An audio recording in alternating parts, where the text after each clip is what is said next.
Eu estou aqui com a neurocientista e terapeuta do nascimento, Anaílza Meirelles. Seja muito bem-vinda. Prazer receber você aqui. Prazer, Renata. Prazer todo meu. É um tema super importante esse, né? A gente falar sobre essa realidade que é a realidade da maioria das mulheres no Brasil, né? Estar criando os filhos e não estar num relacionamento com o pai das crianças. E isso gera um monte de características para a nossa sociedade, a começar, pela maioria das vezes, uma sobrecarga para a mãe muito maior, né? Sim, porque... Boa tarde a todos, né? Muito bom estar aqui hoje. E essa sobrecarga é uma sobrecarga que, além da mãe, reflete em todos que estão envolvidos. Reflete na sociedade, reflete nas relações. E a gente precisa ter cuidado com isso.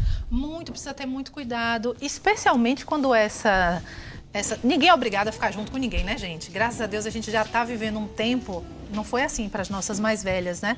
A gente vem de histórias aí mais antigas em que as mulheres não tinham essa opção, né? De tomar um outro caminho, de ir por uma outra via. Mas a gente sabe que tem um impacto muito grande, inclusive muito julgamento da sociedade. Quando acontece uma separação, cai muito sobre a mulher esse julgamento do não conseguiu manter a família unida, como se fosse uma coisa de responsabilidade só de uma pessoa, né? Sim, e assim, não tem como, né? Quando a gente fala de mãe, de mulher, do nascimento, da criança, logo depois que teve essa maternidade, tem essa separação, ou a mãe que cria essa criança sozinha, não falar no nascer. Isso tem um ponto que a gente precisa olhar muito importante, que é assim, como é que foi essa gestação? Quais os acordos firmados? Né? Esse pai, esse parceiro, essa parceira estava acompanhando esse processo? Porque geralmente a gente tem visto isso muito agora, né? Muitas pessoas me perguntando, inclusive, sobre isso. Tem uma relação de um certo tempo, a criança chega... Muda tudo. Muda tudo. Completamente. A vida de todo mundo. Todo mundo entra no puerpério, porque a gente tem essa visão ainda que é só a mulher. E que o puerpério é uma coisa ali, 30, 40 dias, a mulher está ótima já. E só quem já passou por um puerpério, só quem já recebeu uma criança através do próprio corpo, ou até do coração, né? Porque puerpério também pode acontecer, o puerpério emocional com mães que adotam crianças. Só quem já passou por isso sabe a bagunça emocional, a felicidade e, ao mesmo tempo, o desafio grande que é viver isso, né? Vamos colocar aí que o puerpério são 2 anos. Na minha opinião de mãe de uma criança de quase 3, eu acho que só depois de 2 anos a gente consegue começar a colocar o olhinho pra fora. Começa a pensar. Desse mergulho. Né? E aí, assim, quando a gente começa a cuidar disso na concepção, na gestação, aquele parceiro começa a entender, ou precisa entender, que ele faz parte desse processo. Aquela mulher não vai ser mais a mesma. Não vai, não vai. E tem até um caso, que está chamando bastante atenção, que é o caso do MC Daniel e da influenciadora Maria Lorena. São pessoas bem conhecidas, assim, né? Nas redes sociais também, estavam juntos, tiveram um bebê e com 5 meses da chegada desse bebê acontece uma separação. A gente está vendo imagens aqui deles, do comunicado, né? É importante quando alguém assim conhecido, uma pessoa famosa, traz essas coisas, né? Traz esses acontecimentos, porque reflete uma questão social, né? Então imagina, 5 meses é um momento ainda de muita... eu vou chamar de bagunça, né? Porque bagunça mesmo, não só a casa, né? E é uma bagunça interna, porque assim, até pra casa ser arrumada, ela precisa ser desarrumada. Vamos trazer isso assim, no seu dia a dia. Você não vai arrumar uma casa... E vai deixar ela vai estar arrumadinha. Você primeiro desarruma, para depois você tira arrumar. Tudo do lugar, né? Então, assim, é um ser que chega. É uma pessoa, porque a gente também tem que olhar essa criança como uma pessoa, esse bebê que tem uma demanda. E esse casal, ele precisa ter uma maturidade para entender que agora os dois estão voltados para esse ser. E muitas vezes essa cobrança da maturidade, ela recai muito sobre a mulher. Então, é a mulher quem tem que, do dia para a noite, aprender a ser mãe. E os homens não têm essa mesma pressão social. Não é esperado dos homens essa devoção tão grande. Então, acho que quando acontece uma separação, tem uma expectativa também dessa mulher não esperar muita coisa, né? A nossa sociedade não espera muita coisa dos pais. Eu que atendo muitas mulheres, muitos casais, né? Participo de nascimentos. É uma coisa que eu escuto muito, assim. Ela não aguentou. Ela não deu conta. Né? E aí eu sempre respondo, ela não tem que dar conta de nada, gente. E assim, tem uma coisa muito importante da gente pensar, né? Quando a gente fala de chegada de uma criança, né, no mundo, todas as pessoas que chegaram aqui ao planeta Terra, vou falar aqui, vou voltar aqui para 4, ninguém chegou aqui na Terra de outra forma que não seja através de uma mulher. Todo mundo chegou assim, né? Mas não é porque as crianças, as pessoas chegam através das mulheres que elas têm que ser só nossa responsabilidade. Tem esse ditado antigo, é preciso de uma aldeia para criar uma criança.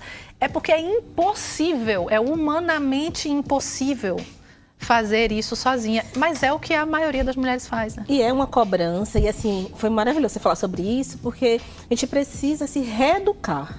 Lembrar das nossas avós, nossas bisas, que ninguém vai criar um ser sozinho. Antigamente, a gente falava assim, passa o olho aí, vizinha, era o professor, né? A colega. Hoje, assim... Hoje a gente materna muito só. Muito só. Hoje a gente tem uma coisa também, assim, falo como mãe, assim.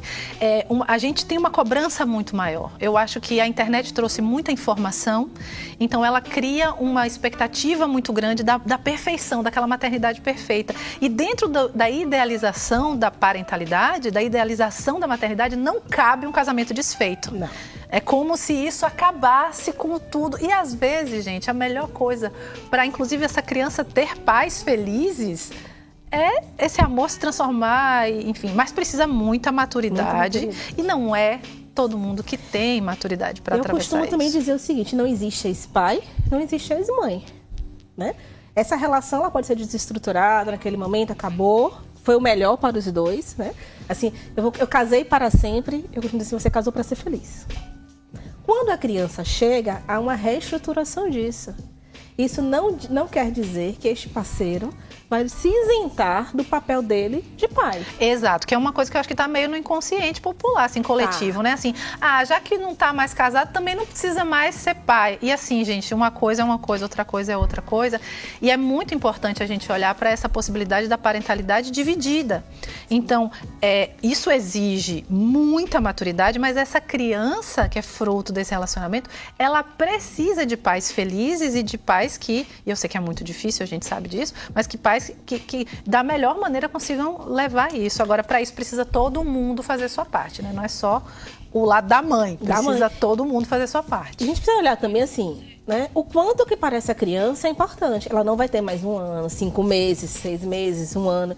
Então, assim, o outro lado da moeda, você como pai, você deixa de viver essa experiência. É uma escolha. E tem uma coisa assim, viu, minha amiga, você que tá aí, tá passando por essa dúvida ou se separou, não é responsabilidade sua a maneira como o pai dessa criança está escolhendo ser pai dessa criança. Você não tem como dar conta disso, não é sua responsabilidade. E isso é muito importante, porque vem a carga mental e vem a culpa, como se a mulher tivesse que dar conta, inclusive, das decisões do outro, né? E isso não precisa ser assim. Achei muito lindo o que você falou, né? A gente casa para ser feliz. Não é que qualquer coisa a gente separa, mas também não vamos normalizar a infelicidade, não vamos normalizar nada disso, porque nossos filhos também merecem crescer com pessoas felizes, né? E que modelo a gente está dando para os filhos, né? Ele vai construir a vida dele, as relações, partindo dali. A construção começa do nascimento, da gestação, das memórias intrauterinas e como essa mãe, como esse pai se porta naquele momento. Exatamente. Como é que eu vou escolher meu relacionamento futuro com a primeira base que eu tive? Minha gente, as crianças estão olhando, né? Vamos fazer boas escolhas, vamos viver pelos nossos filhos, né? Anaísa Meirelles, eu estou muito feliz com sua presença aqui, muito obrigada, viu? Com certeza muita gente em casa ficou inspirada, mais corajosa, viu? A arroba dela tá aqui na tela, você quer seguir, quer acompanhar o trabalho. Muito prazer receber você aqui. Eu que agradeço e espero, sim, que as mulheres busquem esta felicidade. Pensando o que é que eu vou dar para os meus filhos, mais leveza, mais amor, mais verdade, porque é isso que nós merecemos. Exatamente. A gente está aqui para lembrar isso todo dia no Band Mulher. Obrigada.